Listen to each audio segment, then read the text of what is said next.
Hi all, welcome to SSC Malayali. എൻ്റെ പേര് അരവിന്ദ് മുരളി. നമ്മൾ ഇന്ന് ക്ലാസ്സിൽ ഡിസ്കസ് ചെയ്യാൻ പോകുന്നു 15 മിനിറ്റ് കൊണ്ട് എങ്ങനെ റീസണിങ്ങിൻ്റെ 25 ക്വസ്റ്റ്യൻസ് ചെയ്യാമെന്നുള്ളതാണ്. നിങ്ങൾ കേൾക്കുമ്പോഴേക്കും എങ്ങനെയാണ് 15 മിനിറ്റ് കൊണ്ട് 25 ക്വസ്റ്റ്യൻ ചെയ്യാൻ പറ്റുക? സോ ബാക്കിയുള്ള ടോപ്പിക്കുകൾ കമ്പയർ ചെയ്യുമ്പോൾ, ഇപ്പം നമ്മൾ ഇംഗ്ലീഷ് എടുത്താലും GK എടുത്താലും മാത്സ് എടുത്താലും ബാക്കിയുള്ള 3 സെഷൻസ് കമ്പയർ ചെയ്യുമ്പോൾ വളരെ ഈസി ആയിട്ട് മാർക്ക് സ്കോർ ചെയ്യാൻ പറ്റുന്ന ഒരു സെഷനാണ് റീസണിങ് എന്ന് പറയുന്നത്. നിങ്ങൾ അത്യാവശ്യം പഠിച്ചിട്ടുള്ളവരാണെങ്കിൽ നിങ്ങൾക്ക് അത് അറിയാമായിരിക്കും അല്ലേ? അത്യാവശ്യം നല്ല ലെവലിൽ പഠിക്കുന്നവർക്കൊക്കെ ആണെന്നുണ്ടെങ്കിൽ ഏകദേശം ഒരു 12-13 മിനിറ്റുകളൊക്കെ കൊണ്ട് തന്നെ 25 ക്വസ്റ്റ്യൻസും സോൾവ് ചെയ്യാൻ പറ്റുന്നതാണ്. സോ അത് റിയാലിറ്റിയാണ്, നമ്മുടെ സ്റ്റുഡൻസിൽ കാണുന്ന റിയാലിറ്റി തന്നെയാണ്. സോ എങ്ങനെയൊക്കെയാണ്, ഏതൊക്കെ സ്ട്രാറ്റജി ഉപയോഗിച്ച് നമുക്ക് 15 മിനിറ്റ് എങ്ങനെ ബുദ്ധിപൂർവ്വം വിനിയോഗിച്ച് നമുക്ക് ആ 25 ക്വസ്റ്റ്യൻസ് ചെയ്യാം എന്നുള്ളതാണ് നമ്മൾ ഈ ടോപ്പിക്കിൽ നിന്ന് ഡിസ്കസ് ചെയ്യാൻ പോകുന്നത്. അപ്പോൾ ഇവിടെ നോക്കുകയാണെന്നുണ്ടെങ്കിൽ നമ്മൾക്ക് ഒരുപാട് ചേഞ്ചസ്, എഡ്യൂക്കേറ്റീവ് പാറ്റേണിനകത്ത് ഒരുപാട് ചേഞ്ചസ് ഉണ്ട്. നമ്മൾ ഏതൊരു എക്സാം പ്രിപ്പയർ ചെയ്യുമ്പോഴും അതിലെ സിലബസ് കവർ ചെയ്യുന്നതിന് മുമ്പ് തന്നെ ആ എക്സാമിനെ പറ്റി നമ്മൾ കൃത്യമായിട്ട് അറിഞ്ഞിരിക്കണം. എന്തൊക്കെ പാറ്റേൺ ചേഞ്ചസ് ആണ് വന്നത്, എന്തൊക്കെ മാറ്റങ്ങളാണ് എക്സാമിന് വന്നത് എന്നുള്ള കാര്യം കൂടി ഒന്ന് അറിഞ്ഞിരിക്കുക. അതായത് കഴിഞ്ഞ വർഷത്തെ എഡ്യൂക്കേറ്റീവ് പാറ്റേൺ വന്നപ്പോൾ ഉണ്ടായ മാറ്റങ്ങളാണ് നിങ്ങൾ ഈ കാണുന്നത്. അതായത് മുൻപ് ചോദിച്ചിട്ടുള്ള പല ക്വസ്റ്റ്യൻസും, അതായത് ഇത് 2022 മുതൽ 2024 വരെയുള്ള ചില ടോപ്പിക്കുകളുടെ ഡേറ്റയാണ് ഇവിടെ വന്നിരിക്കുന്നത്. ആൻഡ് ഈ ഡേറ്റ നിങ്ങൾ നോക്കുകയാണെന്നുണ്ടെങ്കിൽ ഇപ്പോൾ ഈ ഫിഗർ സീരീസ് എന്നുള്ള ചാപ്റ്റർ, ഇപ്പോൾ ഫിഗർ സീരീസ് എന്നുള്ള ഈ ഒരു ടോപ്പിക്കിൽ നിന്ന് ഒരു ക്വസ്റ്റ്യനും ചോദിച്ചിട്ടില്ല. അതായത് ഫിഗർ ബേസ്ഡുള്ള ക്വസ്റ്റ്യൻസ് ഇതിനകത്ത് വന്നിട്ടില്ല. then അടുത്ത ഫിഗർ ബേസ് ചെയ്തിട്ടുള്ള മറ്റൊരു ടോപ്പിക്കാണ് നമ്മുടെ ഈ ഡൈസ് എന്ന് പറയുന്നത്, അല്ലെങ്കിൽ ക്യൂബ്സ് ആൻഡ് ഡൈസ് എന്നുള്ള ടോപ്പിക്. അപ്പോൾ ക്യൂബ്സ് ആൻഡ് ഡൈസ് എന്നുള്ള ടോപ്പിക്കിനകത്തൊന്നും കഴിഞ്ഞ തവണ ക്വസ്റ്റ്യൻസ് ഒന്നും ഉണ്ടായിരുന്നില്ല. ദെൻ കൗണ്ടിങ് ഓഫ് ഫിഗേഴ്സിനകത്തൊന്നും ക്വസ്റ്റ്യൻസ് ഉണ്ടായിരുന്നില്ല. അടുത്ത എംബഡഡ് ഫിഗേഴ്സിനകത്തൊന്നും ക്വസ്റ്റ്യൻസ് ഉണ്ടായിരുന്നില്ല. മിറർ ഇമേജിനകത്തൊന്നും ക്വസ്റ്റ്യൻസ് ഉണ്ടായിരുന്നില്ല. അതുകൊണ്ടിങ്ങനെ പേപ്പർ കട്ടിങ് ക്വസ്റ്റ്യൻസ് ഉണ്ടായിരുന്നില്ല. അതുകൊണ്ടിങ്ങനെ ക്ലോക്ക് കലണ്ടർ പോലുള്ള ടോപ്പിക്കിനകത്തൊന്നും ക്വസ്റ്റ്യൻസ് ഉണ്ടായിരുന്നില്ല. അപ്പം അതിൻ്റെ അർത്ഥം ഇത്തവണയും അത് ഉണ്ടാവില്ല എന്നുള്ളതല്ല. ഇത്തവണ അത് ചിലപ്പോൾ ചോദിക്കാതിരിക്കാം. പക്ഷെ കഴിഞ്ഞ തവണ ഞാൻ പറയാൻ ഉദ്ദേശിക്കുന്ന ഈ ടോപ്പിക്കൊന്നും പഠിക്കണ്ട എന്നുള്ളതല്ല. പക്ഷെ കഴിഞ്ഞ തവണ ഈ ടോപ്പിക്കിൽ നിന്നൊന്നും ക്വസ്റ്റ്യൻസ് ഉണ്ടായിരുന്നില്ല. പക്ഷേ ടയർ 2-ന്, നിങ്ങൾ Tier 2 എഴുതിയവരാണെന്നുണ്ടെങ്കിൽ നിങ്ങൾക്ക് അത് അറിയായിരിക്കും, Tier 2-ന് ഈ ഫിഗർ ബേസ്ഡുള്ള ഒരുപാട് ക്വസ്റ്റ്യൻസ് വന്നിട്ടുണ്ട്. അതുകൊണ്ട് ഈ ക്വസ്റ്റ്യൻസ് ഒന്നും നമുക്ക് എന്ത് ചെയ്യാൻ പറ്റില്ല, ഇല്ല എന്ന് പറഞ്ഞ് ഒഴിവാക്കാൻ പറ്റില്ല. ഇത് നിങ്ങൾ പഠിച്ചേ പറ്റത്തുള്ളൂ. ഓക്കെ, സോ ഇത്ര എങ്ങനെയാണ് നമ്മുടെ ക്വസ്റ്റ്യൻ്റെ ഒരു എന്താ പറയുക, വെയിറ്റേജ് എന്ന് വേണമെങ്കിൽ നമുക്ക് പറയാം. ഇത് ഇത്രയാണ്. അപ്പോൾ കഴിഞ്ഞ തവണ നമുക്ക് ഏകദേശം ഒരു 46 ഷിഫ്റ്റ് ആയിരുന്നു ഉണ്ടായിരുന്നത്. അപ്പോൾ ആ 46 ഷിഫ്റ്റിന്റെ ക്വസ്റ്റ്യൻസ് അനലൈസ് ചെയ്തിട്ടുള്ള ഒരു ആവറേജ് വാല്യൂ ആണ്. പക്ക എല്ലാ ഷിഫ്റ്റിനകത്തും ഇങ്ങനെയാണ് ഇനി വരുന്നതല്ല പറഞ്ഞത്. അപ്പോൾ ആ 46 ക്വസ്റ്റ്യൻസും നമ്മൾ കമ്പൈലേഷൻ എടുത്ത് ചെയ്ത് നോക്കിയപ്പോൾ നമുക്ക് ഇത്രയും ക്വസ്റ്റ്യൻസ് ആണ് ഒരു ആവറേജ് ആയിട്ട് ഷിഫ്റ്റിൽ ചോദിച്ചായിട്ട് നമുക്ക് കാണാൻ പറ്റുന്നത് കേട്ടോ. അപ്പോൾ ഈ ക്വസ്റ്റ്യനകത്ത് നിങ്ങൾ നോക്കിയാൽ odd on out, series, missing terms, analogy, coding, decoding, blood relation, ഇത്രയും ചാപ്റ്റേഴ്സ് എടുക്കുകയാണെങ്കിൽ നോക്കിയാൽ 3, 2, 5, 7, 10, 12, 14 ക്വസ്റ്റ്യൻസ് ഉള്ളു. 25-ൽ 14 ക്വസ്റ്റ്യൻസ് ഈ ഒരു മേഖലയിൽ നിന്നാണ് ചോദിച്ചിട്ടുള്ളത് കണ്ടോ. അപ്പം ഇത് വളരെ ഇമ്പോർട്ടൻ്റ് ആയിട്ടുള്ള ടോപ്പിക്സ് ആണ് ഈ 6 എണ്ണം. കാര്യം ഇതിനകത്ത് ഇത്രയും ക്വസ്റ്റ്യൻസ്, അതായത് 14 ക്വസ്റ്റ്യൻസോളം ഈ ഒരു ടോപ്പിക്കിൽ നിന്ന് നമുക്ക് കിട്ടുന്നുണ്ട്. സോ ഈ ടോപ്പിക്ക് ഏറ്റവും അറ്റ്മോസ്റ്റ് ഇമ്പോർട്ടൻസ് കൊടുത്ത് ഈ ടോപ്പിക്കുകൾ നിങ്ങൾ ആദ്യം തന്നെ പഠിക്കാൻ ശ്രമിക്കുക. മാക്സിമം നമ്പർ ഓഫ് ക്വസ്റ്റ്യൻസ് ചെയ്യുക. എത്രയും കൂടുതൽ നിങ്ങൾക്ക് ടൈപ്പുകൾ പഠിക്കാൻ പറ്റുമോ, എത്ര കൂടുതൽ പാറ്റേൺസ് പഠിക്കാൻ പറ്റുമോ അത്രയും കൂടുതൽ പാറ്റേൺസ് പഠിക്കുക. അത്രയും കൂടുതൽ PYQs ഇതിനകത്ത് എന്ത് ചെയ്യുക, ചെയ്ത് പഠിക്കുക. അതാണ് നമുക്ക് ഈ സെഷനകത്ത് ചെയ്യാനുള്ളത്. പിന്നീട് പുതിയതായിട്ട് ഇൻട്രൊഡ്യൂസ് ചെയ്യുക, അതായത് Tier 1-ന് പുതിയതായിട്ട് ഇൻട്രൊഡ്യൂസ് ചെയ്യുന്ന ടോപ്പിക്കാണ് critical reasoning, decision making, address matching. അല്ലെങ്കിൽ അഡ്രസ് മാച്ചിങ് പോലുള്ള ടോപ്പിക്കിലൊക്കെ ആണെന്നുണ്ടെങ്കിൽ നിങ്ങൾക്ക് ഈസി ആയിട്ട് ചെയ്യാൻ പറ്റും. അതൊന്ന് ഇരുത്തി വായിക്കണം എന്നുള്ളതേ ഉള്ളൂ. കൃത്യമായിട്ട് അത് വായിച്ച് നോക്കണം എന്നുള്ളത് മാത്രമേ അതിനകത്ത് പ്രശ്നമായിട്ടുള്ളൂ. അല്ലാതെ വേറെ വലിയ ഏതൊരാൾക്കും ചെയ്യാൻ പറ്റുന്ന ടോപ്പിക്കാണ് ഈ അഡ്രസ് മാച്ചിങ് എന്ന് പറയുന്നത്. അതും കുറേ എല്ലാ ഷിഫ്റ്റിലും, മെജോറിറ്റി ഉള്ള എല്ലാ ഷിഫ്റ്റിനകത്തും അഡ്രസ് മാച്ചിങ്ങിൻ്റെ ഒരു ക്വസ്റ്റ്യൻ ചോദിച്ചിട്ടുണ്ട്. അത് കണക്ക് തന്നെ ഡിസിഷൻ മേക്കിംഗ്, അതായത് ഇപ്പോൾ ഒരാളുടെ കുറേ ഡിഗ്രിയും അയാളെ മറ്റു കാര്യങ്ങളൊക്കെ തന്നിട്ട് ഈ ഒരു സംഭവത്തിൽ അയാൾ സൂട്ടബിൾ ആയിരിക്കും, മീൻസ് ഇയാളെ ഈ പോസ്റ്റിലേക്ക് നമുക്ക് സെലക്ട് ചെയ്യാൻ പറ്റൂ, അല്ലെങ്കിൽ ഈ ഏതൊക്കെ ക്വാളിഫിക്കേഷൻ ആൾക്കാർ അതിനകത്ത് സെലക്ട് ചെയ്യപ്പെടും, ഇങ്ങനത്തുള്ള വളരെ സിമ്പിളായിട്ട് നമുക്ക് ലോജിക്കലി ആലോചിച്ചാൽ കിട്ടുന്നു. അല്ലെങ്കിൽ ഒരു ബ്ലൈൻഡ് ആയിട്ടുള്ള പേഴ്സൺ റോഡ് ക്രോസ് ചെയ്യാൻ നിൽക്കുകയാണ്, നിങ്ങൾ ആ സിറ്റുവേഷനിൽ എന്തായിരിക്കും ചെയ്യുന്നത്? അപ്പോൾ ആ സിറ്റുവേഷനിൽ അവയർനെസ് ബേസ് ചെയ്തിട്ടുള്ള ക്വസ്റ്റ്യൻ അതെല്ലാം പല ഷിഫ്റ്റിലും നമുക്ക് ചോദിച്ചതായിട്ട് കാണാൻ പറ്റുന്നുണ്ട്. അപ്പോൾ അതെല്ലാം നിങ്ങൾ എന്ത് ചെയ്യുക, ഒന്ന് ചെയ്ത് നോക്കുക. മീൻസ് അതൊന്നും അത്ര വലിയ പാടുള്ളതല്ല. പക്ഷേ നമ്മൾ ഒരു തവണയെങ്കിലും പ്രാക്ടീസ് ചെയ്തിട്ട് പോയി എക്സാം എഴുതുമ്പോൾ അതിൻ്റെതായ അഡ്വാൻറ്റേജ് നിങ്ങൾക്ക് ഉറപ്പായിട്ടും ഉണ്ടാവും. പിന്നീട് ബാക്കിയുള്ള ടോപ്പിക്സ് എല്ലാം നിങ്ങൾക്ക് അറിയാവുന്ന ടോപ്പിക്കുകളാണ്. ക്രിട്ടിക്കൽ റീസണിങ് ആണെന്നുണ്ടെങ്കിലും, ക്രിട്ടിക്കൽ റീസണിങ് എന്ന് വെച്ചാൽ നമ്മുടെ statement assumption, statement conclusion, cause and effect, അങ്ങനത്തുള്ള ക്വസ്റ്റ്യൻസ് ആണ്. അതിനകത്ത് 2 ക്വസ്റ്റ്യൻ ആവറേജ് ചോദിച്ചിട്ടുണ്ട്. ചില ഷിഫ്റ്റിൽ 3 ക്വസ്റ്റ്യൻ വരെയൊക്കെ ചോദിച്ചു കണ്ടിട്ടുണ്ട്. അത് കൂടുതലും സ്റ്റേറ്റ്മെന്റ് അസംഷനും സ്റ്റേറ്റ്മെന്റ് കൺക്ലൂഷൻ ക്വസ്റ്റ്യൻസ് തന്നെയായിരുന്നു ഏറ്റവും കൂടുതലുള്ള. പിന്നെ അത് മീൻസ് അതും അത്രയും ഇമ്പോർട്ടൻസ് കൊടുത്ത് തന്നെ ആ ചാപ്റ്റേഴ്സ് പഠിക്കാൻ ശ്രമിക്കുക. ഓക്കെ, സോ പിന്നീട് ഈ ഫിഗർ ബേസ്ഡുള്ള ഫിഗേഴ്സ്, ഇതൊന്നും ഫിഗർ ബേസ്ഡുള്ള ക്വസ്റ്റ്യൻസ് ഇതൊന്നും ചോദിക്കില്ല എന്നല്ല പറയുന്നത്. പക്ഷെ അത് നിങ്ങൾ എന്ത് ചെയ്യുക, അത് പഠിച്ചു വെക്കുക. കാരണം ഇത് Tier 2 ചോദിക്കുന്നെങ്കിൽ എന്തായാലും നമ്മൾ പഠിച്ചേ പറ്റത്തുള്ളൂ. അപ്പോൾ സോ അത് എന്ത് ചെയ്യുക, ഉറപ്പായിട്ടും പഠിച്ചു വെച്ചേക്കുക. ഓക്കെ, ഇനി നിങ്ങളുടെ പ്രിപ്പറേഷൻ സ്റ്റാർട്ട് ചെയ്യുന്നവരാണെന്നുണ്ടെങ്കിൽ, അല്ലെങ്കിൽ സ്റ്റാർട്ട് ചെയ്തിട്ട് ഇനി എങ്ങനെ മുന്നോട്ട് പോകണം, അവിടുന്ന് ഇവിടുന്ന് ഒക്കെ കുറേ നമ്മൾ മീൻസ് ഒരു ഓർഡർ ഇല്ലാതെ പഠിച്ചവരാണെങ്കിൽ ഞാൻ ഈ പറയുന്ന ഈ ഒരു സ്റ്റെപ്പ് നിങ്ങൾ കൃത്യമായിട്ടൊന്ന് ആലോചിച്ച് വെക്കുക. നമുക്ക് 3 സ്റ്റേജസ് ആണ് ഏതൊരു കോമ്പറ്റേറ്റീവ് എക്സാം പ്രിപ്പയർ ചെയ്യുന്നവർക്കാണെങ്കിലും. ഈ 3 സ്റ്റേജസ് ആണ് നമുക്കുള്ളത്. അതിൽ ഒന്നാമത്തെ ഇമ്പോർട്ടൻറ്റ് സ്റ്റേജ് ആണ് നമ്മുടെ ഈ സിലബസ് കംപ്ലീഷൻ എന്ന് പറയുന്നത്. സോ സിലബസ് കംപ്ലീറ്റ് ചെയ്യുക എന്ന് പറയുന്നത് ആദ്യം ആ സിലബസും അവിടുത്തെ പാറ്റേണും അല്ലെങ്കിൽ ആ എക്സാമിന് എന്തൊക്കെയാണ് ചോദിക്കുന്നത്, ഏതൊക്കെ മേഖലകളാണ് അതിനകത്ത് ഇമ്പോർട്ടൻ്റ് ആയിട്ടുള്ള, ആ സിലബസ് ഏതൊക്കെയാണെന്ന് ക്ലിയർ ആയിട്ട് അണ്ടർസ്റ്റാൻഡ് ചെയ്യുക എന്നുള്ളതാണ് ആദ്യത്തെ കാര്യം. ആൻഡ് അത് കഴിഞ്ഞതിന് ശേഷം നിങ്ങൾ എന്ത് ചെയ്യുക, എല്ലാ ചാപ്റ്റേഴ്സും എന്ത് ചെയ്യുക, ഫോളോ ചെയ്യുക. ഞാൻ തൽക്കാലം റീസണിങ്ങിൻ്റെ കാര്യം പറയുന്നുള്ളൂ. ഇപ്പോൾ റീസണിങ് ആണെങ്കിലും ഇംഗ്ലീഷ് ആണെങ്കിലും GK ആണെന്നുണ്ടെങ്കിലും അതേക്കന്നെ മാത്സ് ആണെങ്കിലും എല്ലാം നിങ്ങൾക്ക് ഈ ഒരു സ്ട്രാറ്റജി നിങ്ങൾക്ക് അവിടെ യൂസ് ചെയ്യാം. ഓക്കെ, അതിനുശേഷം നമ്മൾ എന്ത് ചെയ്യുക, എല്ലാ ചാപ്റ്റേഴ്സും എന്ത് ചെയ്യുക, കവർ ചെയ്യുക. പിന്നീട് നമ്മൾ എന്ത് ചെയ്യുക, അവിടുത്തെ ഓരോ കൺസെപ്റ്റും ലോജിക്കുകളും മാസ്റ്റർ ചെയ്യുക. എന്ന് വെച്ചാൽ അത് നല്ല രീതിയിൽ, അതായത് ക്വസ്റ്റ്യൻ കാണുമ്പോൾ തന്നെ നമുക്ക് പെട്ടെന്ന് എന്ത് ചെയ്യുക, ഇന്ന അപ്രോച്ച് ആണ് അവിടെ വരുത്തേണ്ടത് എന്നുള്ളൊരു ഐഡിയ ഉണ്ടാക്കിയെടുക്കുക. അതിനുശേഷം അതിനകത്ത് ഏറ്റവും ഷോർട്ടായിട്ട് എങ്ങനെ ചെയ്യാം, നിങ്ങൾ കുറേ ചെയ്ത് കഴിയുമ്പോഴത്തേക്കിന് നിങ്ങൾക്ക് നിങ്ങളുടെ രീതിയിൽ ഷോർട്ട് കട്ട്സ് നിങ്ങൾക്ക് തന്നെ ഉണ്ടാക്കാൻ പറ്റും. അവല്ലെന്നുണ്ടെങ്കിൽ നിങ്ങൾക്ക് തന്നെ മനസ്സിലാവും ഇതിൽ ഏത് മെത്തേഡാണ് ഇതിനകത്ത് ഏറ്റവും സ്യൂട്ടബിൾ, ഏറ്റവും പെട്ടെന്ന് ഏത് മെത്തേഡിലാണ് ചെയ്യാൻ പറ്റുന്നതൊക്കെ നിങ്ങൾക്ക് ഐഡന്റിഫൈ ചെയ്യാൻ പറ്റും. അതൊക്കെ കൃത്യമായിട്ട് എന്ത് ചെയ്യാം, പഠിക്കുക. ഇതാണ് നമ്മുടെ ഫസ്റ്റ് സ്റ്റേജ് ഓഫ് പ്രിപ്പറേഷൻ എന്ന് പറയുന്നത്. നമ്മൾ ആദ്യത്തെ സ്റ്റേജിൽ നമ്മൾ ഇതാണ് പ്രിപ്പയർ ചെയ്യേണ്ടത്. അതായത് സിലബസ് കംപ്ലീറ്റ് ചെയ്യുക എന്നുള്ളതാണ് നമുക്ക് ഏറ്റവും ഈസി. അപ്പൊ അങ്ങനെ സിലബസ് കംപ്ലീറ്റ് ചെയ്യാൻ നിങ്ങൾ ആഗ്രഹിക്കുന്നുണ്ടെങ്കിൽ നമ്മൾ SSC മലയാളിയുടെ ഒരു അടിപൊളി ഒരു ബാച്ച് നമുക്കിവിടെ ഉണ്ട്. ഫീനിക്സ് ബാച്ച് എന്ന് പറയുന്നൊരു ബാച്ച് നമ്മളിപ്പോൾ തന്നെ സ്റ്റാർട്ട് ചെയ്തിട്ടുണ്ട്. ഇതെന്ന് വെച്ചാൽ നമുക്കൊരു 100 ദിവസം കൊണ്ട് തന്നെ നമ്മൾ കംപ്ലീറ്റ് സിലബസും കവർ ചെയ്യുന്ന ഒരു പ്ലാനാണ് ഇതിനകത്തുള്ളത്. ഓക്കെ, ഞാനിപ്പോൾ ഇതിൻ്റെ ഇടയ്ക്ക് പറഞ്ഞു എന്നുള്ളതേ ഉള്ളൂ. സോ നിങ്ങൾ വേണ്ടുന്നവർ ഇത് കൃത്യമായിട്ട് പർച്ചേസ് ചെയ്യുക. ഇപ്പോഴാണെങ്കിൽ നമുക്ക് കുറച്ച് ഓഫേഴ്സും കാര്യങ്ങളൊക്കെ ഉണ്ടാവും. അപ്പോൾ ഈ പ്ലാന്റെ പ്രത്യേകത എന്ന് വെച്ചാൽ ഇത് വളരെ ബെനിഫിറ്റ് ആണ്. നിങ്ങൾ വർക്ക് ചെയ്യുന്നവരാണെങ്കിലും ബിഗിനേഴ്സ് ആണെന്നുണ്ടെങ്കിലും എല്ലാവർക്കും ഫ്രണ്ട്ലി ആയിട്ടുള്ള ഒരു ടൈപ്പ് ഓഫ് ഒരു കോഴ്സാണ് ഈ ഫീനിക്സ് ബാച്ച്. നമ്മളെ SSC മലയാളിയിൽ ഏറ്റവും പ്രൗഡ് ആയിട്ടുള്ള ഒരു കോഴ്സിൽ ഒന്നാണ് ഈ ഫീനിക്സ് ബാച്ച് എന്ന് പറയുന്നത്. കാരണം ഇതിനകത്ത് വെച്ചാൽ ഒരു ദിവസം തന്നെ 4 to 6 മണിക്കൂർ വരെ പഠിക്കാനുള്ള നിങ്ങൾ സ്റ്റഡി പ്ലാൻ ഉണ്ടാവും. വീക്ക്ലി ഡൗട്ട് സെഷൻ ഉണ്ടാവും. അതായത് ഒരാഴ്ചയുടെ എൻഡിൽ നിങ്ങൾക്ക് ഡൗട്ട് ഉള്ളതെല്ലാം നമുക്ക് ചോദിക്കാം. അങ്ങനെ ചോദിച്ചു കഴിഞ്ഞാൽ ക്ലിയർ ആയിട്ട് എല്ലാ ഫാക്കൽറ്റി മെമ്പേഴ്സ് ആണെങ്കിലും നിങ്ങളുടെ മെന്റേഴ്സ് ആണെങ്കിലും ക്ലിയർ ആയിട്ട് ആ ഡൗട്ട് ലൈവായിട്ട് തന്നെ വന്ന് സോൾവ് ചെയ്യുന്ന ലൈവ് സെഷൻസ് ഉണ്ടാവും. Practice modules, mentor support, topic wise quizzes, PDF notes ഇതെല്ലാം ഇതിനകത്ത് അവൈലബിൾ ആയിരിക്കും. സോ ഇത് നിങ്ങൾ സ്റ്റാർട്ട് ചെയ്ത് കഴിഞ്ഞു, കുറച്ചായോ, ഇങ്ങനത്തുള്ള വെറിയൊന്നും വേണ്ട. എപ്പോൾ വേണമെങ്കിലും നിങ്ങൾക്ക് ഇത് പർച്ചേസ് ചെയ്താലും ആ 100 ദിവസം നിങ്ങൾക്ക് എങ്ങനെ വേണമെങ്കിലും ക്ലാസ് കണ്ടു തീർക്കാം. കാരണം അത് ക്ലിയർ ആയിട്ട് ഓർഡർ ആയിട്ടായിരിക്കും ആ സെഷൻസ് എല്ലാം നമ്മളിവിടെ അറേഞ്ച് ചെയ്തിട്ടുള്ളത്. അതുകൊണ്ട് നിങ്ങൾക്ക് പ്രത്യേകിച്ച് ഇനി കുറച്ച് നാൾ ക്ലാസ് കഴിഞ്ഞു പോയോ, ഇനി ഇതിൻ്റെ ഇടയ്ക്ക് ജോയിൻ ചെയ്ത പ്രശ്നമുണ്ടോ, ഇങ്ങനത്തെ യാതൊരു പ്രശ്നമില്ല. എല്ലാം ക്ലിയർ ആയിട്ട് ഓർഡർ ബേസിൽ നിങ്ങൾക്ക് എല്ലാം വളരെ ക്ലിയർ ആയിട്ട് ഒരു കൺഫ്യൂഷനും ഇല്ലാതെ നിങ്ങൾക്ക് പഠിച്ചെടുക്കാൻ ഈ ഒരു സെഷൻ നിങ്ങൾക്ക് യൂസ് ചെയ്യും. സോ സിലബസ് കവർ ചെയ്യാൻ നിങ്ങൾ എന്ത് ചെയ്യുക, നമ്മുടെ ഈ ഒരു കോഴ്സസ് മാക്സിമം എന്ത് ചെയ്യുക, യൂട്ടിലൈസ് ചെയ്യുക. സോ മക്കളെ തിരിച്ചു വരുവാണെന്നുണ്ടെങ്കിൽ ഇനി അതിനുശേഷം നമ്മൾ ഈ പറഞ്ഞ നമ്മൾ സിലബസ് എല്ലാം കംപ്ലീറ്റ് ചെയ്തതിന് ശേഷം പിന്നീട് നമ്മൾ ചെയ്യേണ്ടത് ഇൻറ്റൻസ് പ്രാക്ടീസ് ആണ്. അതായത് പ്രീവിയസ് ഇയർ ക്വസ്റ്റ്യൻസ് നിങ്ങൾ പ്രാക്ടീസ് ചെയ്യുക. അവിടെ ഇങ്ങനെ ചാപ്റ്റർ വൈസ് ക്വസ്റ്റ്യൻസ് ക്ലിയർ ആയിട്ട് പ്രാക്ടീസ് ചെയ്യുക. ദെൻ അത് കണക്ക് തന്നെ ഈ ഒരു സെക്ഷനിൽ വേണം നിങ്ങളുടെ സ്പീഡും ആക്യുറസിയും ഇമ്പ്രൂവ് ചെയ്യും. അപ്പോൾ സ്പീഡ് മാത്രം കൂട്ടിയിട്ട് കാര്യമില്ല, ആക്യുറസി അതനുസരിച്ച് എന്ത് ചെയ്യുക, മെയിൻറ്റെയിൻ ചെയ്ത് പോവുക. അതുകൊണ്ട് ഇങ്ങനെ refine the problem solving technique എന്ന് വെച്ചാൽ refine the problem solving technique എന്ന് ഉദ്ദേശിക്കുന്നത് അപ്പോൾ നമുക്ക് തന്നെ ഒന്നിലധികമോ മെത്തേഡ്സ് ഒക്കെ ഒരു പ്രോബ്ലത്തിന് വരും അല്ലെ. ഇപ്പം ഞങ്ങൾ തന്നെ ആണെന്നുണ്ടെങ്കിലും ഇപ്പം ചിലപ്പം ഒരു പ്രോബ്ലം ചെയ്യാൻ നിങ്ങൾ ചിലപ്പോൾ ഒരു മെത്തേഡ് പറയും, ചിലപ്പോൾ രണ്ടാമത് വേറൊരു മെത്തേഡ് പറയും, ചിലപ്പോൾ മൂന്നാമത് മെത്തേഡ് പറയും, ചിലപ്പോൾ നാലാമത് മെത്തേഡ്, ചിലപ്പോൾ 4 മെത്തേഡ്സ് ഒക്കെ നിങ്ങൾക്ക് പ്രത്യേകിച്ച് മാത്സിലൊക്കെ നിങ്ങൾക്ക് 3-4 മെത്തേഡ്സ് ഒക്കെ സാറ് പറഞ്ഞു തരുന്നതായിട്ട്.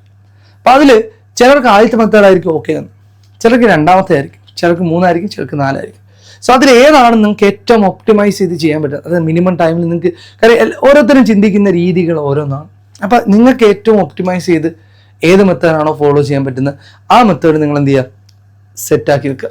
അപ്പോൾ ഒരു ക്വസ്റ്റ്യൻ കാണുമ്പോൾ തന്നെ ഡയറക്റ്റ് ക്വസ്റ്റ്യൻ വായിക്കുക, ആ മെത്തേഡ് മൈൻഡിൽ വരിക, ചെയ്തു തുടങ്ങുക. ആ പ്രോസസ്സിങ് ടൈം നിങ്ങൾ എന്ത് ചെയ്യുക, കുറച്ച് കൊണ്ടുവരിക. ഓക്കെ, അതാണ് ഈ രണ്ടാമത് വരുന്നത്. ഇനി അടുത്ത മൂന്നാമത്തെയാണ് വളരെ ഇമ്പോർട്ടൻറ്റ്, ഈ കൂട്ടത്തിലെ ഏറ്റവും ഇമ്പോർട്ടൻറ്റ് സെഷനാണ് നമ്മൾ മോക്ക് ടെസ്റ്റ് ചെയ്യുക എന്നുള്ള സെഷൻ. മോക്ക് ടെസ്റ്റ് ചെയ്യുക എന്ന് പറഞ്ഞാൽ നമ്മൾ ഫുൾ ലെങ്ത് മോക്ക് ടെസ്റ്റ് എന്ത് ചെയ്യുക, ചെയ്ത് നോക്കുക. അതും ആ റിയൽ എക്സാം എൻവയൺമെന്റ് കണ്ടീഷൻസ്, ആ ടൈം ലിമിറ്റും എല്ലാം വെച്ചിട്ടുള്ള പക്ക നമ്മുടെ മോക്ക് ടെസ്റ്റ് ചെയ്യാം. മോക്ക് ടെസ്റ്റ് എന്ന് വെച്ചാൽ നമ്മൾ റിയൽ എൻവയൺമെന്റ് കണ്ടീഷൻ എന്ന് പറഞ്ഞ് ഉദ്ദേശിക്കുന്നത് എത്രയാണ്?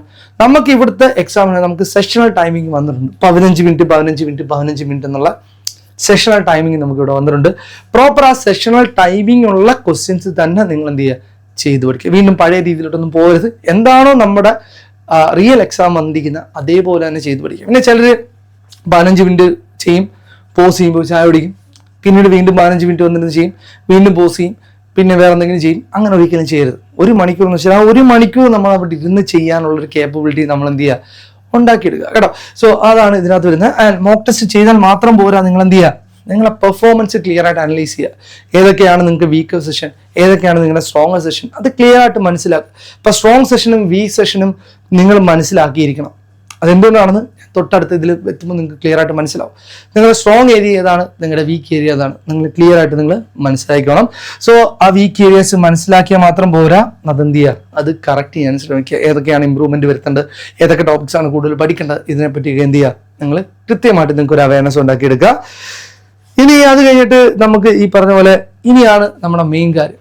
എങ്ങനെയാണ് നമുക്ക് ഈ 15 മിനിറ്റ് നമ്മുടെ ഈ ക്വസ്റ്റിനകത്ത് വന്നിരിക്കുന്ന നമുക്ക് അനുവദിച്ചിട്ടുള്ള ഈ 15 മിനിറ്റ്സിൽ നമുക്ക് എങ്ങനെ 25 ക്വസ്റ്റ്യൻ നമുക്ക് ചെയ്യാം എന്നുള്ളതാണ്. ഈ 15 മിനിറ്റിൽ 25 ക്വസ്റ്റ്യൻ ചെയ്യാന്ന് വെച്ചാൽ ഉറപ്പായിട്ടും നമുക്ക് പറ്റുന്ന, റീസണിങ്ങിനെ സംബന്ധിച്ച് ഉറപ്പായിട്ടും നിങ്ങൾക്ക് ആ 25 ക്വസ്റ്റ്യൻ ചെയ്യാൻ പറ്റും. കുറച്ച് നിങ്ങളുടെ ലോജിക്കും തന്നിരിക്കുന്ന സിറ്റുവേഷനെ കൃത്യമായിട്ട് യൂട്ടിലൈസ് ചെയ്യുകയും ചെയ്ത് കഴിഞ്ഞാൽ നിങ്ങൾക്ക് 15 മിനിറ്റ് കൊണ്ട് തന്നെ അത്യാവശ്യം നല്ല രീതിയിൽ ഈ ഒരു സെഷനിൽ സ്കോർ ചെയ്യാൻ പറ്റും. എങ്ങനെയെന്ന് വെച്ചാൽ നിങ്ങൾ ഈ ഒരു സെഷനെ നിങ്ങൾ 3 രീതിയിലായിട്ട് വേണം ഇതെപ്പോഴും ചെയ്യാൻ. അല്ല ഒറ്റ ഇതിൽ നിങ്ങൾ ഒരിക്കലും ചെയ്യാൻ നിൽക്കരുത്. ഒന്നെന്ന് വെച്ചാൽ നിങ്ങൾക്ക് ഏറ്റവും ഈസി ആയിട്ട് ഐഡന്റിഫൈ ചെയ്യാൻ പറ്റുന്ന സെഷൻ, അതാണ് ഞാൻ പറയുന്നത്. നിങ്ങളുടെ സ്ട്രോങ് ഏരിയ ഏതാണ്, നിങ്ങളുടെ വീക്ക് ഏരിയ ഏതാണ്, നിങ്ങൾ മനസ്സിലാക്കണം എന്ന് പറയുന്നതാണ്.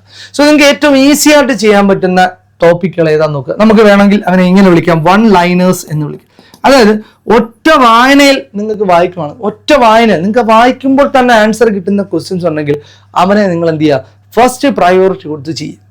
1 ലൈൻ, ഒറ്റ റീഡിങ് നിങ്ങൾ വായിക്കും. ഇപ്പോൾ ഉദാഹരണം പറയുകയാണെന്നുണ്ടെങ്കിൽ നമ്മുടെ ഡയറക്ഷൻ എന്നുള്ള ഒരു ക്വസ്റ്റ്യൻ, ഡയറക്ഷനകത്ത് നിന്ന് വരുന്ന ക്വസ്റ്റ്യൻ.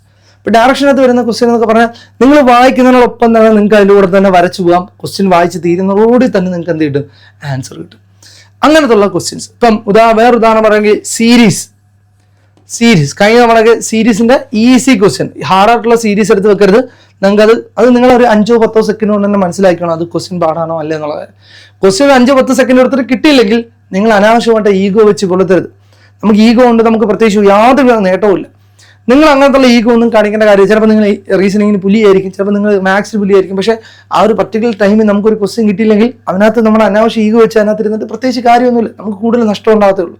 സോ നമുക്ക് ഫസ്റ്റ് റീഡിങ്ങിൽ കിട്ടുന്ന എല്ലാ ടോപ്പിക്കുകളും നിങ്ങൾ എന്ത് ചെയ്യുക, ആദ്യം തന്നെ ചെയ്തു തീർക്കുക. അതിനുള്ള ഉദാഹരണമാണ്. നിങ്ങളിപ്പോൾ നിങ്ങൾ 1ാമത്തെ ക്വസ്റ്റ്യൻ നിങ്ങൾക്ക് നന്നായിട്ട് അറിയാം, നിങ്ങൾ അത് ചെയ്യുക. 2ാമത്തെ ക്വസ്റ്റ്യൻ എന്താണ് ഈ നീലമാർക്ക് എന്ന് വെച്ചാൽ മാർക്ക് ഫോർ റിവ്യൂ ആണ്. അതായത് നിങ്ങൾക്ക് അറിയാം, നിങ്ങൾ എന്ത് ചെയ്യുക, റിവ്യൂവിന് വേണ്ടി ഇട്ടിട്ട് സ്കിപ്പ് ചെയ്യുന്നത്. മാർക്ക് ഫോർ റിവ്യൂ ചെയ്ത് സ്കിപ്പ് ചെയ്ത് കഴിഞ്ഞാൽ നിങ്ങൾക്ക് ഇങ്ങനെ കളറിലുള്ള പാലറ്റ്സ് നിങ്ങൾക്ക് അവിടെ കാണാൻ പറ്റും. അപ്പൊ ഇതിന്റെ ഗുണം എന്താണെന്ന് വെച്ചാൽ നിങ്ങൾ ഫസ്റ്റ് നിങ്ങൾ ചെയ്തു പോകണം. 2ാമത്തെ ക്വസ്റ്റ്യൻ നിങ്ങൾ വായിച്ചു, ആദ്യത്തെ ക്വസ്റ്റ്യൻ നിങ്ങൾക്ക് നന്നായിട്ട് അറിയാം. ഇപ്പൊ ഡയറക്ഷൻ്റെ ഒരു ക്വസ്റ്റ്യൻ നിങ്ങൾക്ക് നന്നായിട്ട് അറിയാം, നിങ്ങൾ അത് ചെയ്തു. അത് കഴിഞ്ഞ് നിങ്ങൾ 2ാമത്തെ ക്വസ്റ്റ്യനിലേക്ക് വന്നു. അപ്പൊ അതെന്ന് വെച്ചാൽ സീറ്റിംഗ് അറേഞ്ച്മെന്റിന്റെ ഒരു ക്വസ്റ്റ്യൻ ആയിരുന്നു. ഞാൻ ഒരു ചെറിയ ഉദാഹരണം പറയുന്നത്, സീറ്റിംഗ് അറേഞ്ച്മെന്റിന്റെ ഒരു ക്വസ്റ്റ്യൻ ആയിരുന്നു. അപ്പൊ ആ ക്വസ്റ്റ്യൻ കുറച്ച് ലെങ്തി ആണ്, പക്ഷെ നിങ്ങൾക്ക് ചെയ്താൽ ഉറപ്പായിട്ട് കിട്ടുന്ന ക്വസ്റ്റ്യൻ ആണ്. സോ കുറച്ച് ലെങ്തി ആണ്, നമുക്ക് സമയം എടുക്കും, പക്ഷെ അത് കുറച്ച് കൺഫ്യൂസിങ് ആണ്, കുറച്ച് ലെങ്തി ആണ്. അങ്ങനത്തുള്ള ക്വസ്റ്റ്യൻസ് ഉണ്ടെങ്കിൽ നിങ്ങൾ എന്ത് ചെയ്യുക, ഇതുപോലെ മാർക്ക് ഫോർ റിവ്യൂ ചെയ്യും. ഇനി സീറ്റിംഗ് അറേഞ്ച്മെന്റ് ഒറ്റ വായനയിൽ കിട്ടുന്നതാണെങ്കിൽ നിങ്ങൾക്ക് അത് വേണമെങ്കിൽ ഈസി ആയിട്ട് വെച്ചിട്ട് ചെയ്യാൻ പറ്റും. കുറച്ച് ലെങ്തി ആണ്, ക്വസ്റ്റ്യൻ വായിക്കുമ്പോൾ മനസ്സിലായി കുറച്ച് ലെങ്തി ആണ്, കുറച്ച് കൺഫ്യൂസിങ് ആയിട്ടുള്ള സീറ്റിംഗ് അറേഞ്ച്മെന്റ് ആണെങ്കിൽ അതിനെ എന്ത് ചെയ്യുക, അതിനെ ഈ മീഡിയം സെഷനിലേക്ക് നിങ്ങൾ എന്ത് ചെയ്യുക, മാറ്റുക. അപ്പൊ മീഡിയം സെഷനിലേക്ക് നിങ്ങൾ മാറ്റിക്കഴിഞ്ഞാൽ നിങ്ങൾ എന്ത് ചെയ്യുക, അതിനെ എന്ത് ചെയ്യുക, മാർക്ക് ഫോർ റിവ്യൂ എടുത്തിട്ട് നെക്സ്റ്റ് അടിക്കും. പിന്നെ 3ാമത്തെ ക്വസ്റ്റ്യൻ നിങ്ങൾക്ക് അറിയാവുന്ന ക്വസ്റ്റ്യൻ ആയിരിക്കും, 4 അറിയാവുന്നതാണ്, 5 അറിയാവുന്നത്, അങ്ങനെ ചെയ്തു പോകും. 6ാമത്തെ ക്വസ്റ്റ്യനും ഞാൻ ഈ പറഞ്ഞ കണക്ക് തന്നെ ഒരു മീഡിയം ലെവൽ ക്വസ്റ്റ്യൻ ആണ്. എന്ന് വെച്ചാൽ കുറച്ച് ചെയ്യാനുണ്ട് എന്നാൽ നമുക്ക് കിട്ടും. അങ്ങനത്തുള്ള ക്വസ്റ്റ്യൻ എന്ത് ചെയ്യുക, മാർക്ക് ഫോർ റിവ്യൂ ചെയ്യുക. അടുത്ത മാർക്ക് ഫോർ റിവ്യൂ ചെയ്യുക. അടുത്ത 2 ക്വസ്റ്റ്യൻ നിങ്ങൾക്ക് നന്നായിട്ട് അറിയാവുന്ന ക്വസ്റ്റ്യൻ ആണ്, 1 ലൈനേഴ്സ് ആണ്, ഒറ്റ വായനയിൽ കിട്ടുന്നതാണ്, അവരെന്ത് ചെയ്യുക. 10ാമത്തെ ക്വസ്റ്റ്യൻ എത്തിയപ്പോൾ നിങ്ങൾക്ക് ഒരു തരത്തിലും കണക്ട് ചെയ്യാൻ പറ്റുന്നില്ല, ഭയങ്കരമായിട്ടുള്ള ഏതെങ്കിലും കോഡിങ് ഡീകോഡിങ്ങിന്റെ തന്നെ അല്ലെങ്കിൽ മിസ്സിംഗ് നമ്പേഴ്സിന്റെ ഒക്കെ ഏറ്റവും ഭയങ്കര ടഫായിട്ടുള്ള ഏതെങ്കിലും ക്വസ്റ്റ്യൻസോ കാര്യങ്ങളോ ആണ്, അല്ലെങ്കിൽ ക്രിട്ടിക്കൽ റീസണിങ്ങിന്റെ ഏതെങ്കിലും ഒരു ക്വസ്റ്റ്യൻ ആണ്, നിങ്ങൾക്ക് വളരെ ഹാർഡായിട്ട് തോന്നുന്നു, നിങ്ങൾക്ക് ഒരു കാരണം നോക്കിയിട്ടൊന്നും കിട്ടുന്നില്ല, കുറച്ച് സമയം എടുക്കും എന്ന് തോന്നുന്നുണ്ടെങ്കിൽ വെറുതെ അവിടെ നിൽക്കരുത്, മാർക്ക് ഫോർ റിവ്യൂ കൊടുക്കരുത്, നെക്സ്റ്റ് അടിച്ചു പോകും. ഈ മാർക്ക് ഫോർ റിവ്യൂ കൊടുക്കേണ്ടത് നിങ്ങൾക്ക് നന്നായിട്ട് ഉറപ്പായിട്ട് നമുക്ക് ചെയ്യാൻ പറ്റും, പക്ഷെ സമയം വേണം എന്നുള്ള കാര്യങ്ങളെ മാത്രമേ എന്ത് ചെയ്യാവൂ മാർക്ക് ഫോർ റിവ്യൂ കൊടുക്കാം. ഒട്ടും അറിയാതെ തന്നെ എന്ത് ചെയ്യുക, സ്കിപ്പ് ചെയ്ത് കളയും. അപ്പോൾ അത് റെഡ് മാർക്കിൽ അങ്ങനെ ഇരിക്കും. പിന്നെ ഇത് രണ്ടും അറിയാം, പിന്നെ ബാക്കി കാര്യങ്ങളെല്ലാം നിങ്ങൾ അങ്ങനെ ചെയ്യുക. ഇപ്പോൾ ഒരു ഫസ്റ്റ് റൗണ്ട് കഴിയുമ്പോൾ തന്നെ നിങ്ങൾക്ക് ഏകദേശം ഒരു 10-16 ക്വസ്റ്റ്യൻ തന്നെ നിങ്ങൾക്ക് ഈസി ഇതിനകത്ത് നിന്ന് കിട്ടും. സോ ഏകദേശം ഒരു 10-16 ക്വസ്റ്റ്യൻസുകളൊക്കെ നിങ്ങൾക്ക് ഓൺ ആൻ ആവറേജ് ഒരു 16 ക്വസ്റ്റ്യൻസ് അല്ലെങ്കിൽ 15 to 16 ക്വസ്റ്റ്യൻസ് ഒക്കെ നിങ്ങൾക്ക് ഈസി ആയിട്ട് ചെയ്യാൻ പറ്റുന്ന വൺ ലൈനേഴ്സ് ആയിട്ട് നിങ്ങൾക്ക് കിട്ടും. അപ്പോൾ ഇതൊന്നും തെറ്റിക്കാതിരിക്കുക, ഇതൊക്കെ മാക്സിമം ആക്യുറസി മെയിൻറ്റെയിൻ ചെയ്ത് തന്നെ ചെയ്യുക. ഇതൊക്കെ പറ്റുമെങ്കിൽ നിങ്ങളൊരു 7 മിനിറ്റ് കൊണ്ട് ഇതെന്ത് ചെയ്യുക, ചെയ്ത് തീർക്കാൻ ശ്രമിക്കുക.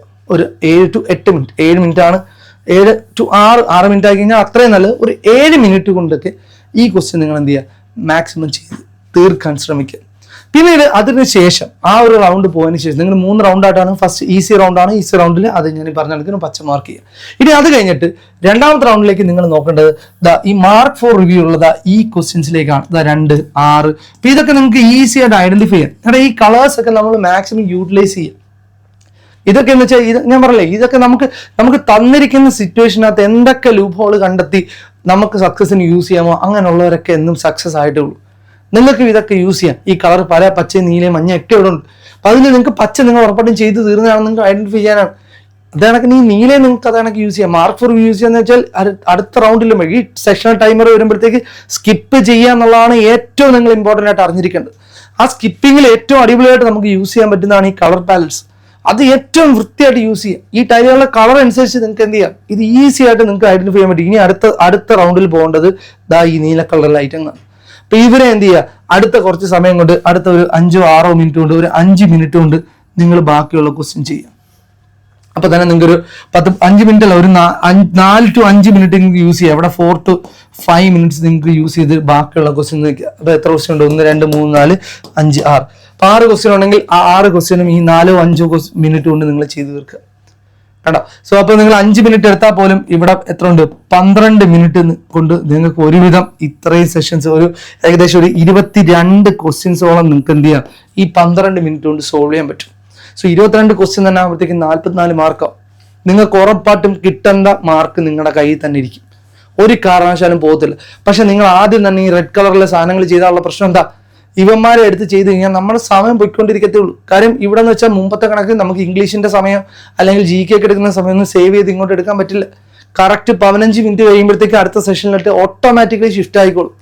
അപ്പൊ അതുകൊണ്ട് നിങ്ങൾ എന്ത് ചെയ്യുക, ആ 15 മിനിറ്റ് തന്നെ നമുക്ക് ഇതിനകത്ത് 15 മിനിറ്റ് കിട്ടും എന്നാലേക്ക്, 15 മിനിറ്റ് ഉള്ളതല്ല, നമുക്ക് 15 മിനിറ്റ് കിട്ടും. ആ കിട്ടുന്ന 15 മിനിറ്റിനെ കൃത്യമായിട്ട് എന്ത് ചെയ്യുക, നിങ്ങൾ യൂട്ടിലൈസ് ചെയ്താൽ മതി. അവനത് ഈ രീതിയിൽ നിങ്ങൾ എന്ത് ചെയ്യുക, സ്പ്ലിറ്റ് ചെയ്ത് യൂട്ടിലൈസ് ചെയ്യുക. ഇത് കൃത്യമായിട്ട് മോക്ക് ടെസ്റ്റ് ചെയ്ത് നിങ്ങൾ പരീക്ഷയുടെ തലേന്ന് ഇത് ചെയ്ത് കഴിഞ്ഞാൽ നടക്കത്തില്ല. മോക്ക് ടെസ്റ്റ് ചെയ്യുമ്പോൾ ഇത് എന്ത് ചെയ്യുക, ഇതേപോലെ പ്രാക്ടീസ് ചെയ്ത് പോവുക. ഇനി അതിന് ശേഷം നിങ്ങൾക്ക് എന്ത് ചെയ്യാം, 3 മിനിറ്റ് ഉണ്ട്. ആ 3 മിനിറ്റ് കൊണ്ട് നിങ്ങൾക്ക് കിട്ടാത്ത ക്വസ്റ്റ്യൻസ് എന്ത് ചെയ്യുക, ചെയ്ത് നോക്കുക. സോ ഇതെന്ന് വെച്ചാൽ ഞാൻ കഴിഞ്ഞ വർഷത്തെ ഒരു പേപ്പറും അനലൈസ് ചെയ്തിട്ടുള്ള ഒരു മാർക്കാണ് ഞാൻ പറഞ്ഞു. ആദ്യം നിങ്ങൾ 1 ലൈനേഴ്സ് നോക്കുക, അത് കഴിഞ്ഞിട്ടൊരു മീഡിയം. ചിലപ്പോൾ ഈ ക്വസ്റ്റ്യൻ വളരെ ഹാർഡ് ആണെങ്കിൽ ഈ 7 മിനിറ്റ് കൊണ്ട് നിങ്ങൾക്ക് 16 ക്വസ്റ്റ്യൻ കിട്ടത്തില്ല. ചിലപ്പോൾ ആ 7 മിനിറ്റ് കൊണ്ട് നിങ്ങൾക്ക് 14 ക്വസ്റ്റ്യൻസ് ഒക്കെ കിട്ടത്തുള്ളൂ. സോ അതനുസരിച്ച് അക്കോർഡിംഗ്ലി നിങ്ങൾ എന്ത് ചെയ്യുക, പ്ലാൻ ഷിഫ്റ്റ് ചെയ്യുക. പ്ലാൻ ഷിഫ്റ്റ് ചെയ്യുക എന്ന് വെച്ചാൽ ഇതേ പ്ലാനിൽ തന്നെ പോവുക. ഫസ്റ്റ് ഈസി ആയിട്ടുള്ള ക്വസ്റ്റ്യൻ നോക്കുക, പിന്നെ അടുത്ത മീഡിയം ക്വസ്റ്റ്യൻ നോക്കുക. കാര്യം ഈസി ക്വസ്റ്റ്യൻസിനാണ് 14 ആണെന്നുണ്ടെങ്കിൽ ഓട്ടോമാറ്റിക്കലി അതിനെടുക്കുന്ന ടൈം കുറയും. ഇവിടെ 14 ക്വസ്റ്റ്യൻ അല്ലെങ്കിൽ ഒരു 13 ക്വസ്റ്റ്യൻ ഉള്ളതെന്നുണ്ടെങ്കിൽ നിങ്ങൾക്ക് അതിന് 5-6 മിനിറ്റ് കൊണ്ട് ചെയ്യാം. ആ ടൈമും കൂടി ബാക്കി മീഡിയം ലെവൽ ക്വസ്റ്റ്യൻ. പക്ഷേ സാധാരണ റീസണിങ് അത്ര ഭയങ്കര ഹെവി ആവാറില്ല. ഒരു ഇതൊക്കെ നിങ്ങൾക്ക് ചെയ്യാൻ പറ്റും. ഇപ്പൊ പലരും പാനിക്കായിട്ട് സമയം ഇങ്ങനെ പോകുന്നു, ടൈമർ ഇങ്ങനെ പോകുന്നു എന്ന് വിചാരിച്ച് ഭയങ്കര പാനിക്കായിട്ട് സ്കിപ്പ് ചെയ്ത് കഴിഞ്ഞാൽ സമയം പോകും. അങ്ങനെയൊന്നുമില്ല. നിങ്ങൾ ട്രൈ ചെയ്ത് നോക്കും. നിങ്ങൾ പരീക്ഷിച്ചിട്ട് സക്സസ് ആവണമെങ്കിൽ മാത്രം നിങ്ങൾ ഇത് യൂസ് ചെയ്താൽ മതി. ഞാൻ പറയുന്നത് കേട്ട് നിങ്ങൾ യൂസ് ചെയ്യേണ്ട, നിങ്ങൾ ആദ്യം ഒരു മോക്ക് ടെസ്റ്റ് ചെയ്യുക. നിങ്ങൾ നിങ്ങളുടെ ആ രീതിയിൽ സാധാരണ കണക്ക് ചെയ്ത് നോക്കുക. പിന്നീട് സ്കിപ്പ് ചെയ്ത് ഇത് കണക്ക് സ്പ്ലിറ്റ് ചെയ്ത് നോക്കുക. ഉറപ്പായിട്ടും റിസൾട്ട് വ്യത്യാസമായിരിക്കും. നിങ്ങളെ വിശ്വസിക്കുക. കാരണം ഇത് ഞാൻ വെറുതെ പറയുന്നതല്ല, ഇത് നമുക്ക് നമ്മുടെ സ്റ്റുഡൻസ് ഉൾപ്പെടെ പലരിൽ നിന്ന് പരീക്ഷിച്ച് വിജയിച്ചൊരു ഫോമുലയാണ് നമ്മൾ പറയുന്നത്. ഞാനെന്നല്ല, ഇവിടെ വരുന്ന എല്ലാ ടീച്ചേഴ്സും, നമ്മളിവിടെ പഠിപ്പിച്ച സ്റ്റുഡൻസ്, ജോലിക്ക് കയറിയ സ്റ്റുഡൻസ്, പല വലിയ എക്സാംസ് ക്രാക്ക് ചെയ്ത സ്റ്റുഡൻസിന്റെ എക്സ്പീരിയൻസിൽ നിന്നും ആണ് നമ്മൾ ഈ സംസാരിക്കുന്നത്. സോ അത് ഉറപ്പായിട്ടും നിങ്ങൾക്ക് എന്ത് ചെയ്യും, വർക്കായിരിക്കും. ഓക്കെ, അതിനുശേഷം മാത്രം നിങ്ങൾ എന്ത് ചെയ്യുക, ഈ ലാസ്റ്റ് ക്വസ്റ്റ്യൻസ് അറ്റൻഡ് ചെയ്യുക. ഉറപ്പായിട്ടും നിങ്ങൾ വിചാരിക്കുന്നതിനേക്കാളും നല്ല രീതിയിൽ നിങ്ങൾക്ക് ആ എക്സാം എഴുതാൻ പറ്റും. ഓക്കെ, സോ ഇത്രയൊക്കെയാണ് മക്കളെ ഈ കാര്യത്തിനകത്ത് എനിക്ക് പറയാനുള്ളത്. സോ ബാക്കി കണ്ടന്റുകളായിട്ടൊക്കെ നമ്മൾ ഇനിയും വരുന്നതായിരിക്കും. എക്സാമിന്റെ സമയത്തൊക്കെ നിങ്ങൾ എല്ലാ കാര്യത്തിനും നിങ്ങളുടെ പഠനത്തിനെ ഏത് തരത്തിൽ സഹായിക്കാൻ SSC മലയാളി എന്നും നിങ്ങളുടെ കൂടെ തന്നെ ഉണ്ടാവും. സോ നമ്മുടെ ബാക്കി ബാച്ചുകളും കാര്യങ്ങളും ഒന്നും നിങ്ങൾ മറക്കരുത്. ഇനി നിങ്ങൾക്ക് ഓഫ്ലൈനിൽ ജോയിൻ ചെയ്യണമെങ്കിൽ നമ്മുടെ അഡ്മിഷൻ ഓപ്പൺ ആണ്. നിങ്ങൾക്ക് ഇവിടെ നമ്മുടെ നമ്പറിൽ കോൺടാക്ട് ചെയ്ത് കഴിഞ്ഞാൽ നിങ്ങൾക്ക് ഇവിടെ ഓഫ്ലൈനിൽ നിങ്ങൾക്ക് വന്ന് ജോയിൻ ചെയ്യാം. സോ എല്ലാവരും ഈ പറഞ്ഞ സ്ട്രാറ്റജീസും കാര്യങ്ങളും എല്ലാം എല്ലാവർക്കും പ്രയോജനപ്പെട്ടു എന്ന് വിചാരിക്കുന്നു. മാക്സിമം നിങ്ങൾ എന്ത് ചെയ്യുക, നിങ്ങളുടെ മാക്സിമം അതൊക്കെ നല്ല രീതിയിൽ നോക്കുക. എല്ലാവർക്കും നല്ല ജോലി കിട്ടട്ടെ. നിങ്ങളുടെ സ്വപ്നങ്ങളെല്ലാം നിങ്ങൾക്ക് എന്ത് ചെയ്യുക, ഫുൾഫിൽ ചെയ്യാൻ പറ്റട്ടെ എന്ന് ആശംസിക്കുന്നു. സോ അടുത്ത ക്ലാസ്സിൽ മറ്റൊരു വീഡിയോ വീണ്ടും കാണാം. Thank you so much.